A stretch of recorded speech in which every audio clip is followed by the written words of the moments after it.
सभी प्रदेशवासियों को मेरा नमस्कार।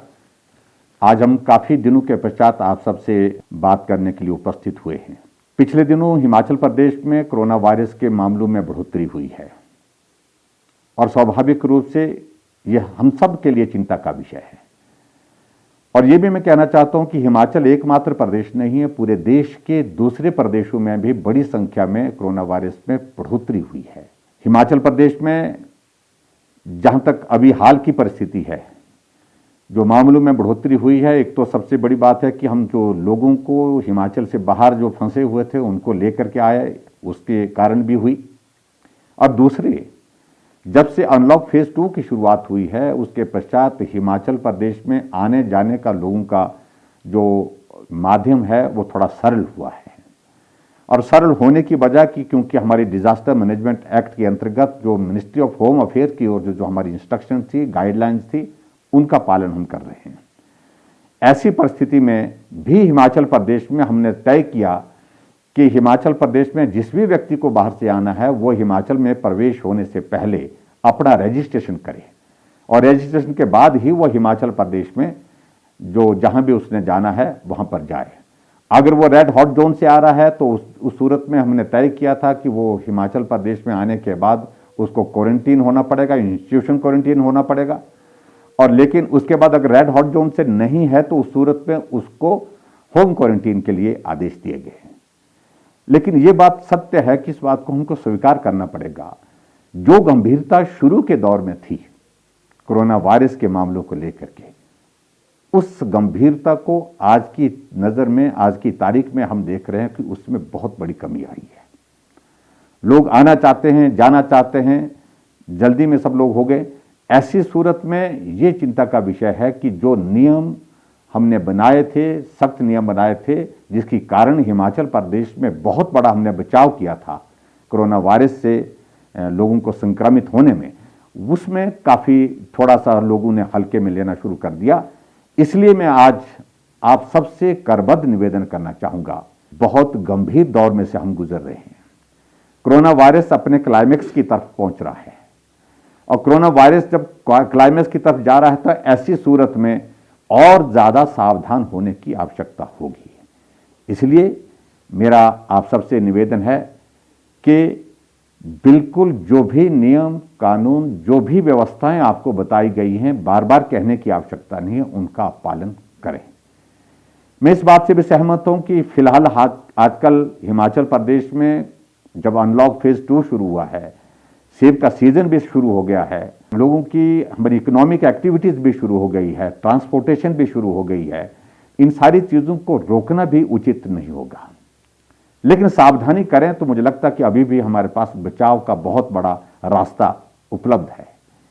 ऐसी परिस्थिति में सेब के सीजन जो हमारी आर्थिकी को बहुत बड़ी ताकत देता है, वहाँ लेबर की जो ज़रूरत थी, लेबर पहुंची है और लेबर के लिए हमने पहले ही नियम बनाए। जो भी लेबर बाहर से आ रही है उनको हमने कहा कि क्वारंटाइन करना पड़ेगा, क्वारंटाइन करने के साथ साथ में उनके टेस्टिंग करनी पड़ेगी, टेस्टिंग करने के बाद ही वो जो है काम पर जाएंगे। लेकिन कुछ जगह हमने देखा कि उस तरह की परिस्थिति नहीं रही। सेब का सीजन क्योंकि ये बहुत लंबा नहीं चलता है, क्योंकि उसमें हर रोज हमको इस बात को भी ध्यान में रखना पड़ता है कि बहुत लंबा काम ये नहीं होता है, सीजन सिर्फ सीजन के वक्त होता है। इसलिए काम के साथ उसमें जो है हमारा समय का बहुत महत्व है। उस दृष्टि से कुछ बातों को लेकर के कुछ जगह ऐसी स्थिति आई है कि वहाँ पर कुछ लोग पहुँचने के बाद जो बाहर से मजदूर आए हैं वो पॉजिटिव निकले हैं। मेरा फिर से निवेदन है कि जो भी लोग अब आएंगे हिमाचल प्रदेश में सेब के सीजन के लिए, कि मेहरबानी करके हम जो बाहर से आएंगे, हम बाहर से आने वाले सबको जो है 7 डेज के लिए, 7 दिन के लिए क्वारंटीन करेंगे, इंस्टीट्यूशन क्वारंटीन करेंगे और उसके साथ साथ में उनको 7 दिन के बाद उनका कोविड का टेस्ट करने के बाद उसके बाद काम करने की इजाज़त देंगे। यही परिस्थिति हमने हिमाचल प्रदेश में जो हमारे कॉन्ट्रैक्ट के पास लेबर आती है उसके लिए भी यही नियम हमने कॉन्ट्रैक्ट के साथ साथ में जो भी हमारी जो फार्म के लिए और भी जो लेबर आ रही है हिमाचल प्रदेश में उन सब पर लागू होगी। क्योंकि इसके बिना मुझे लगता है कि अब ये वक्त नहीं है, ऐसी परिस्थिति में हमको ये नियम का पालन करना ही होगा। दूसरे, इस बात को लेकर के भी मैं आपके बीच में जरूर कहना चाहता हूं कि कुछ जगह कोताही हुई है। नाहन में, ददाहू में, गोविंदगढ़ में एक शादी के एक कार्यक्रम में बहुत बड़े लोगों की संख्या में लोग पहुंचे, जबकि नियम कानून बनाए गए हैं, लेकिन फिर भी लोग आए और बहुत बड़ा संक्रमण वहां फैल गया। मैं उन सारी बातों में अब जाना नहीं चाहता हूं। मैं सिर्फ इतना जरूर कहना चाहता हूं कि अब हमको बहुत एहतियात और सख्ती के साथ काम करने के लिए आगे बढ़ना पड़ रहा है।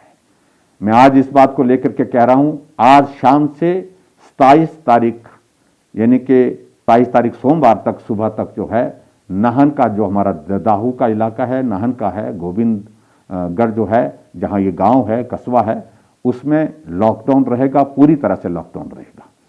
और ये लॉकडाउन के साथ साथ में मैं ये भी कहना चाहता हूं कि वहां एक्टिव केस फाइंडिंग की हम सारी प्रोसेस शुरू करेंगे और उसके साथ साथ में जो कॉन्टैक्ट ट्रेसिंग की जो जरूरत है ताकि संक्रमण आगे ना फैले, उस काम को इन 3 दिनों के अंदर पूरा करने की कोशिश करेंगे, ताकि कोई भी आदमी जो उनके कॉन्टैक्ट में आया है वो हमारे से टेस्ट से ना छूटे। इस बात को हम सुनिश्चित करेंगे। इसी प्रकार से मैं आगे बढ़कर के ये भी कहना चाहता हूं, जो हमारा बीबीएन है, बद्दी बरोटी वाला नालागढ़ जो है, वहां पर भी कुछ एक फैक्ट्रीज में, इंडस्ट्रीज में बहुत सारे मामले इसी प्रकार से जो पाए गए। हालांकि बहुत बड़ा नंबर उसमें जो है, जो क्वारंटीन में हमने रखे थे, इंस्टीट्यूशन क्वारंटीन में रखे थे, उनका नंबर आया है। लेकिन एक आधी फैक्ट्री में ऐसी भी परिस्थिति है कि वो लेबर जो अंदर काम के लिए चले गए थे, लेकिन संक्रमण के कारण बहुत सारे लोगों को वो संक्रमित करके चले गए।